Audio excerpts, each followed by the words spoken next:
C'est notre interview du samedi sur Radio Val d'Isère. On se retrouve bien sûr avec Cécile Ferrando, la directrice marketing, promotion, communication de Val d'Isère Tourisme, pour évoquer les chiffres de fréquentation de la semaine à venir. Bonjour Cécile. Bonjour Valentin. Ça y est, les vacances de février sont finies, mais j'ai l'impression que la fréquentation va rester encore très belle pour cette première semaine de l'intervacances de mars. Alors, je vois que vous connaissez le wording précis, c'est ça, on rentre dans l'intervacances de mars. Oui, j'avais dit intersaison, mais on n'y est pas encore. Ah non, pas encore, il y a encore quelques semaines. Bon, on a déjà fait les 2/3 quand même de la saison d'hiver. Une belle semaine qui s'annonce avec un taux d'occupation de 80,9%. Donc on est bien, on est similaire à des semaines de janvier.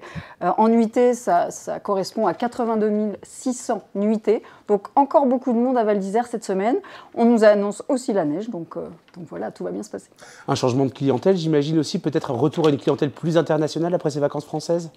Oui, alors on peut rentrer dans le détail des clientèles. On a reçu, pour information, je le tiens dans mes mains, la note de synthèse. Je le rappelle pour les gens qui nous regardent, que ces notes de synthèse sont disponibles sur Val d'Isère Stratégie. On fait un petit récap de ce qui s'est déjà passé pendant toute la saison et on se projette sur ce qui va arriver. Donc là, c'est tous les 3 de chaque mois. Donc on a reçu la note de synthèse du 3 mars. Donc on peut effectivement faire un petit focus sur les nationalités, mais peut-être qu'avant, on peut d'abord expliquer ce qu'il s'est passé dans toutes les Alpes du Nord, parce que c'est intéressant aussi de se comparer. Oui, parce que là, on fait un espèce de bilan à un peu plus de la mi-saison. Là, On fait un bilan à date. À chaque fois, on utilise ce terme bien précis, puisque c'est effectivement à date, puisqu'on a un logiciel qui nous permet de choisir les périodes observées et de nous projeter aussi sur les périodes à venir. Donc là, à date, on peut dire, donc, quand on parle de cette saison 2022-2023, qu'elle a été bonne, et elle a été bonne partout, à l'exception effectivement des stations de basse et moyenne altitude. Alors là, c'est vraiment très lié à la météo.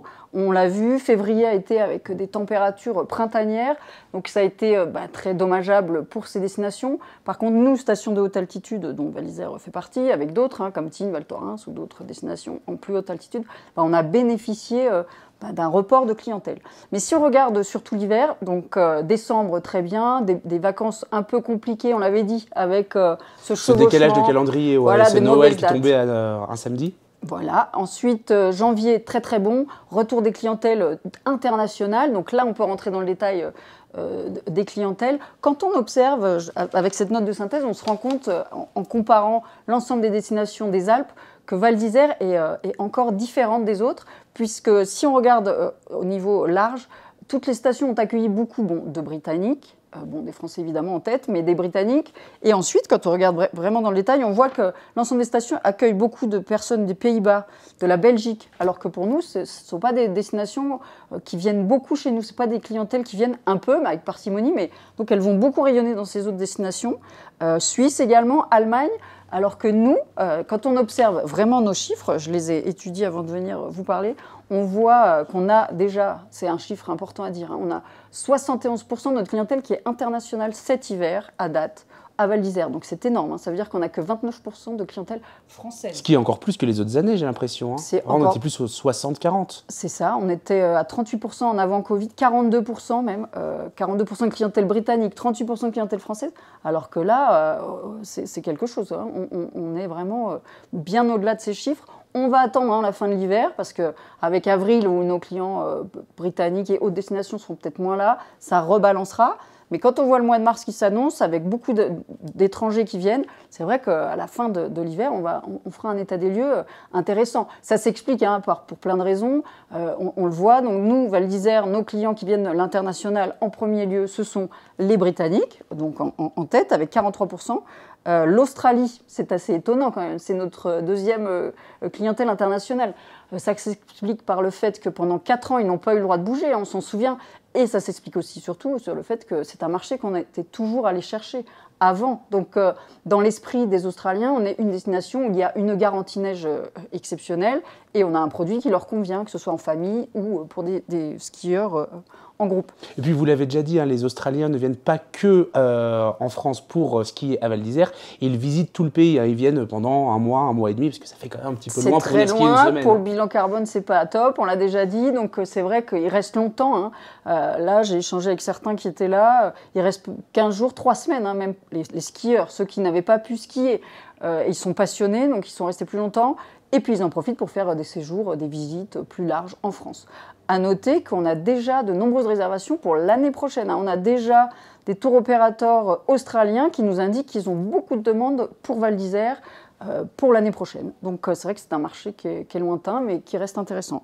Ensuite, une clientèle qui était très présente en janvier, on l'a vu, et puis tout au long de l'hiver, ce sont les Américains. Là aussi, ils redécouvrent Val d'Isère, ils ont une vraie appétence pour nos destinations, donc juste derrière les Australiens, les Américains. Et ensuite, on trouve Suède, Danemark, qui sont toujours des destinations qu'on va bien travailler. C'est plus local, c'est plus vertueux au niveau du bilan carbone. Avec les Belges également, c'est bien. À noter qu'on a aussi beaucoup de Brésiliens, ça c'est moins bon pour le bilan carbone, mais eux aussi viennent beaucoup. Donc voilà, tout ça pour dire que ces clientèles sont venues beaucoup en janvier, un peu moins en février, puisqu'il y a toujours eu ce report première semaine notamment des vacances françaises qui était difficile pour l'ensemble des stations, comme pour Val d'Isère. Et puis là, donc parlons à présent de mars. Est-ce que justement le mois de mars, c'est un janvier bis? Alors, ce ne sera pas un janvier bis. On constate pour plusieurs raisons. Ce sera bien. Attention, il y aura de très belles résas. Certains hôtels sont complets jusqu'au 10 avril, on me dit dans l'oreillette. Donc ça va bien se passer.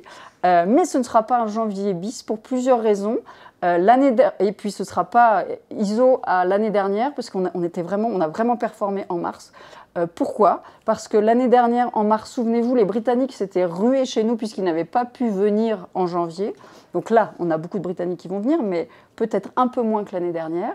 Ce ne sera peut-être pas un janvier bis parce que suite aux températures très chaudes qu'il y a eu, en février, on a accusé quand même le coup et on a vu la baisse des réservations, enfin du rythme des réservations. Le rythme des réservations a été diminué. Alors après, si la neige revient, on peut espérer que ça relance tout ça. Donc on va attendre et je pense qu'il y aura beaucoup de réservations de dernière minute. Mais on ne s'inquiète pas, mars sera très très bon. Il y a des taux d'occupation qui augmentent. Là, on est à 80%. La semaine prochaine, on n'est pas loin de 70%. Et je pense que ça va encore augmenter, donc ce sera très bien. Mais on reste un peu prudent. On attend de voir. Je pense que les conditions météo vont être... vont décider de beaucoup de choses, parce que la clientèle française, même de week-end, risque de se reporter aussi chez nous, puisqu'on le voit, les destinations plus basses, et même certaines hautes, n'ont pas de retour d'Est comme nous. On est vraiment favorisés, on le fait savoir, et du coup, ça fait venir du monde à Val d'Isère, et c'est très bon pour la santé économique de notre territoire.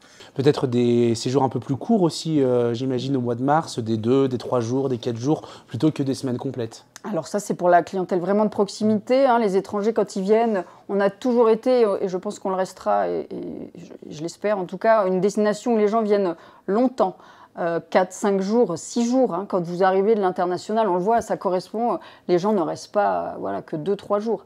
Après, la clientèle locale, qu'on essaye aussi de toucher de plus en plus, vient effectivement. Comme les personnes ne trouvent pas de neige à basse altitude, eh bien, ils ont tendance à venir jusqu'ici. Et c'est ce qu'on appelle des excursionnistes, des gens qui viennent que pour la journée. Mais c'est bien aussi d'avoir ces clientèles plus locales, qu'on travaille hiver comme été. Et effectivement, il y en aura de plus en plus. Merci Cécile Ferrando pour toutes ces infos et tous ces chiffres aujourd'hui sur Radio Val d'Isère. À la semaine prochaine. Merci Valentin, à la semaine prochaine.